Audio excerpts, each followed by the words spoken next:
I'm so glad you've joined me. I'm Dr. Leon Stutzman, aka Doc. This is another one of the little videos that I'm preparing 2 or 3 times a week to help you to get through these strange times in which we find ourselves, and these are strange days indeed.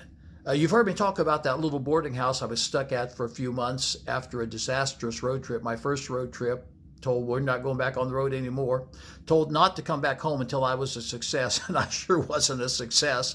Praying in $10 a week for a little room that had it had cardboard boxes nailed to the walls for insulation and a little space heater heating it in the middle of the room, the kind of space heater where you went to sleep alive and woke up dead.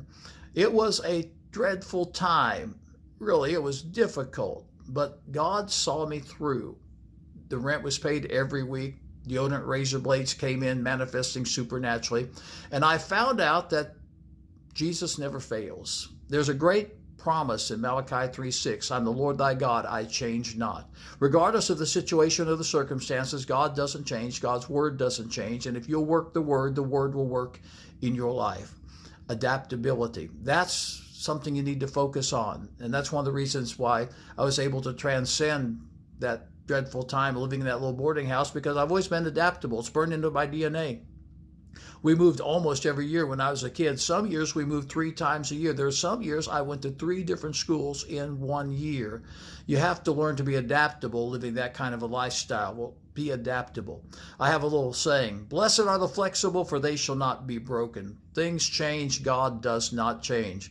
I have a little sign in my office at the church that says the bend in the road is not the end of the road unless you fail to make the turn. So as things change, just make the turn, go with the flow, and know that God's got it all under control. And remember, Isaiah 23 verse 7, that will keep him in perfect peace whose mind is stayed on thee. That's one of the purposes of these little videos, to help you to focus on the goodness of God in your life in these difficult times. Bookmark the website, follow on Facebook. I'll be sharing some more with you next week. I'm Dr. Leon Stutzman. Thanks for joining me.